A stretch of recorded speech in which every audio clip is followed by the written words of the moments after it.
సూర్యుడు ఉదయించాడు. ఆకాశంలో ఎర్రగా రక్తంలా వ్యాపించాడు. మరో యుద్ధ తీనన్ గాలిబరువుగా మారన్వాసతో నిండిపోయింది. యుద్ధ తుమి భయంకరమైన దృశ్యం. శవాలు నేలపై చెల్లాచెదురుగా పడ్డాయి, తుఫానులో రాలిన ఆకులలా. అయినా యుద్ధ పేరీలు మోగాయి. వాటిలై యుద్ధానికి పిలుపు. 18వ రోజు ఆ చిన్న మినుగురులా మెరిసింది.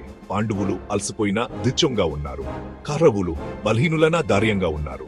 ప్రతి యోధుడికి తెలుసు ఈ చివరి ఆటని. గాలిలో ఉద్రిక్తత నెలకొంది. ఇరువైపులా సిద్ధమయ్యాయి చివరిసారిగా వారి విధిని నిర్ణయించే యుద్ధం కోసం. విజయం లేదా ఓట్మి, జీవితం లేదా మరణం. కర్ణుడి పతనంతో కవులను నిరాశ ఆవరించింది. వారి శ్రేష్ఠమైన యోధుడు పడిపోవడంతో వారు తమ గెలుపు ఆశలను కోల్పోయారు. యుద్ధ భూమి నిష్పదంగా మారింది. కర్ర సైనికులు తమ నాయకుడి మరణాన్ని జీర్ణించుకోలేకపోయారు. మదరాజు శల్యుడు మాత్రమే మిగిలాడు. అతను ఇప్పుడు కర్ర సైన్యానికి చివరి ఆశ. అతని కుజాలపై భారీ బాధ్యత ఉంది. దుర్యోధనుడి కుతంత్రంతో సేవ్ చేయడానికి మోసపోయాడు.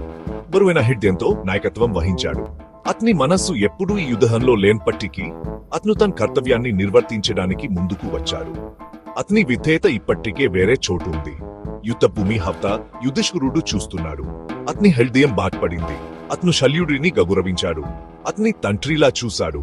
యుధిష్ఠిరుడు శల్యుడి పట్ల గౌరవంతో నిండిపోయాడు. కాని యుద్ధం తప్పనిసరి. కాని కర్తవ్యం అతని బలవంతం చేసింది. శల్యుడు తన మనసులో ఉన్న సందేహాలను పక్కన పెట్టి యుద్ధానికి సిద్ధమయ్యాడు. అతని కల్టర్లో నిరాశ స్పష్టంగా కనిపించింది. పోరాడటానికి వర్ష తీరంగా ఉంది.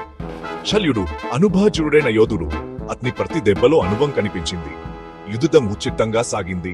ప్రతిక్షణ మరణం సమీపంలో ఉన్నట్లు అనిపించింది. యుధిష్ఠిరుడు నైపుణ్యం కలిగినవాడు కాని సందేహంగా ఉన్నాడు. బరువైన హృదయంతో పోరాడాడు. ద్వంద్వలో ఆనందం పొందలేదు.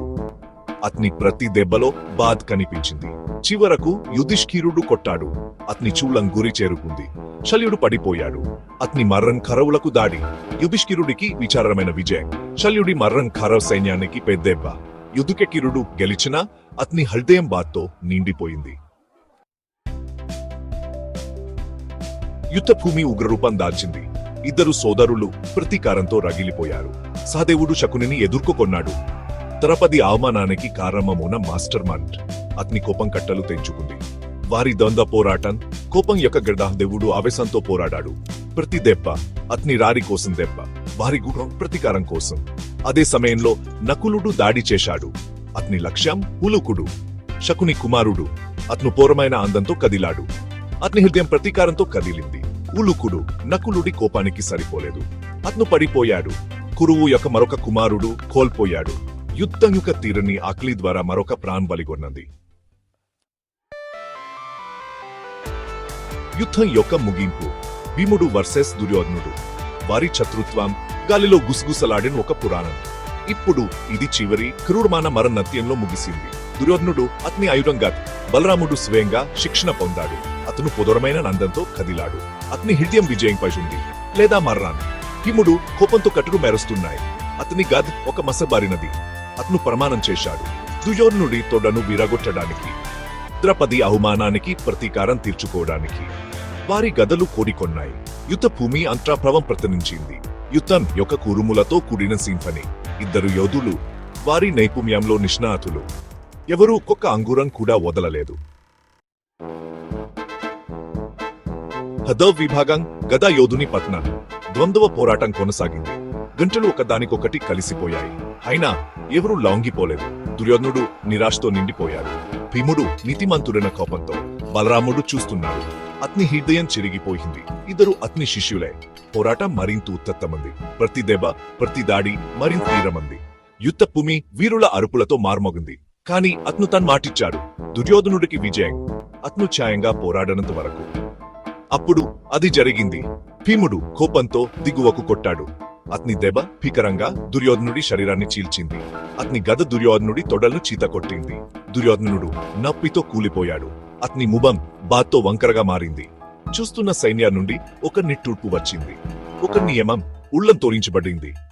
దుర్యోధనుడు ఓడిపోయాడు. అతని శరీరం విరిగిపోయింది. అతని గరం పగిలిపోయింది. అతను భీముడిని శపించాడు. అతని మాటలు విషపూరితమైనవి. అతని కళ్ళు ద్వేషంతో మండిపోతున్నాయి. యుద్ధం ముగిసింది.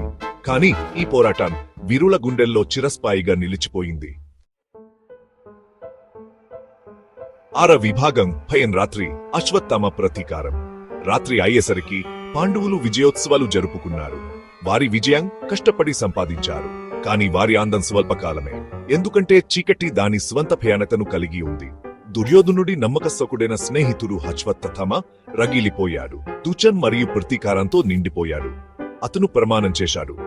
పాండవ వంశాన్ని తుడిచిపెట్టడానికి చీకటి ఆధ్వర్యంలో అతను పాండవ శిబిరంలోకి చొరబడ్డాడు.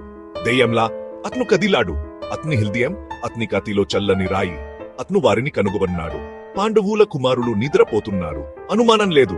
అశ్వత్థామ అతని కళ్ళు దాయలేకుండా అతను వారందరినీ చంపాడు. ఏడో విభాగం కృష్ణుడి శాపం. ఉదయం అయింది. పాండవ శిబిరం వాహించలేని భయానక దృశ్యం. యుద్ధం ముగిసింది, కాని దాని ప్రభావాలు ఇంకా కనిపిస్తున్నాయి. పాండవ శిబిరం వాహించలేని భయానక దృశ్యం. వారి కుమారులు వారి భవిష్యత్తు పోయారు. చల్లని రక్తంలో చంపబడ్డారు. భీముడు గర్జించాడు. అతని గుండె నిండా దుచ్చించాం కోపం. వారి కుమారులు వారి భవిష్యత్తు పోయారు. చల్లని రక్తంలో చంపబడ్డారు. భీముడు గర్జించాడు. అతని దుచ్చం ఒక క్రూరమైన నరకం. అతను ప్రతీకారం కోరుకున్నాడు. రక్తానికి రక్తం. అతని మనసులో ప్రతీకారం మాత్రమే ఉంది. అతని దుచ్చేచ్చం ఒక క్రూరమైన నరకం. అతను ప్రతీకారం కోరుకున్నాడు. రక్తానికి రక్తం. అతను అశ్వత్థామను చంపాలని ప్రమాణం చేశాడు. తన కుమారుడి ప్రతీకారం తీర్చుకోవడానికి వెంటాడుతున్న ఉభ్యాసుడి ఆశ్రమానికి దారి తీసింది. అతని ప్రతి అడుగు ప్రతీకారం కోసం. అతను అశ్వత్థామను చంపాలని ప్రమాణం చేశాడు. తన కుమారుడి ప్రతీకారం తీర్చుకోవడానికి వెంటాడుతున్న వ్యాసుడి ఆశ్రమానికి దారి తీసింది. అశ్వత్థామ తీర నిస్పృహతో బ్రహ్మాస్త్రాన్ని విడుదల చేశాడు. వహించలేని శక్తి యొక్క ఆయుధం. కృష్ణుడు జోక్యం చేసుకున్నాడు. అతను బ్రహ్మాస్త్రాన్ని తప్పించాడు. అశ్వత్థామ తీర నిస్పృహతో బ్రహ్మాస్త్రాన్ని విడుదల చేశాడు. వహించలేని శక్తి యొక్క ఆయుధం. కృష్ణుడు జోక్యం చేసుకున్నాడు. అతను బ్రహ్మాస్త్రాన్ని తప్పించాడు. కాని అది ఉత్తర గర్భాన్ని తాకవముదే కాదు. ఆమె పుట్టబోయే బిడ్డను చంపరు. పాండువ చివరి వారసుడు కృష్ణుడు అశ్వత్థామను చంపించాడు. భూమిపై తిరుగుతూ ఉండటానికి 3000 సంవత్సరాల పాటు అతని పాపాల బరువును మోస్తూ. కాని అది ఉత్తర గర్భాన్ని తాకముందే కాదు. ఆమె పుట్టబోయే బిడ్డను చంపరు. పాండువ చివరి వారసుడు కృష్ణుడు అశ్వత్థామను చంపించాడు. భూమిపై తిరుగుతూ ఉండటానికి 3000 సంవత్సరాల పాటు అతని పాపాల బరువును మోస్తూ. అతని బాధ యొక్క అరుపులు యుగాల్లో ప్రతిధ్వనిస్తున్నాయి. అతని శాపం, అతని పాపాలు, అతని బాధ అన్ని కలిపి ఒక శాశ్వత శిక్ష. అతని బాధ యొక్క అరుపులు యుగాల్లో ప్రతిధ్వనిస్తున్నాయి. అతని శాపం, అతని పాపాలు, అతని బాధ అన్ని కలిపి ఒక శాశ్వత శిక్ష. కృష్ణుడి శాపం అశ్వత్థామను శాశ్వతంగా శిక్షించింది. అతని బాధ యుగాల పాటు కొనసాగుతుంది. 8వ విభాగం దూంతో మలినమైన విజయం. పాండవులు గెలిచారు. కకరహులు ఓడిపోయారు. కాని విజయం వారి నోళ్లలో బూడిదల రుచి చూసింది. వారి కుటుంబాలు నశించాయి. వారి హృదయాలు విరిగిపోయాయి. ద్రౌపది ఆమె ధూమ్కు స్పష్టమనోనికి ఆమె తన తండ్రిని, తన సోదరులు, తన కుమారులను కోల్పోయింది. యుద్ధం ఆమె నుండి ప్రతిదీ తీసుకుంది. యుధిష్ఠిరుడు రక్తపాతం అలసిపోయాడు. అతని విజయం ఒక పహరిక్. అతను సింహాసనాన్ని గెలుచుకున్నాడు. కాని ఎంత ఖర్చుతో అతని కుటుంబం భిన్నంది. అతని ఆత్మ విరిగిపోయింది. వారు నీతి కోసం పోరాడారు, జయం కోసం. కాని ధర్ చాలా ఎక్కువ. యుద్ధం దాని ముద్ర వేసింది. వారి ఆత్మలప, వారి హృదయాలప.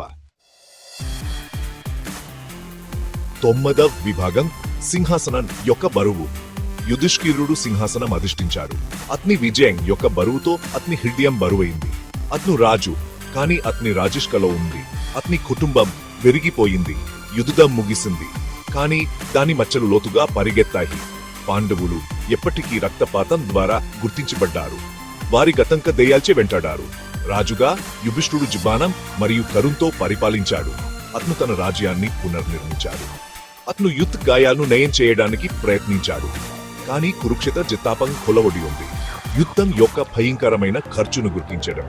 రక్తం మరియు కన్నీళ్లలో చెక్కబడిన పావం. అన్ని కాలాలకు. ఈ వీడియో నచ్చితే లైక్ కొట్టండి. మీ ఫ్రెండ్స్ అందరికీ షేర్ చేయండి. మీకు ఏమనిపించిందో కామెంట్లో చెప్పండి. సబ్స్క్రైబ్ చేయడం మాత్రం మర్చిపోకండి.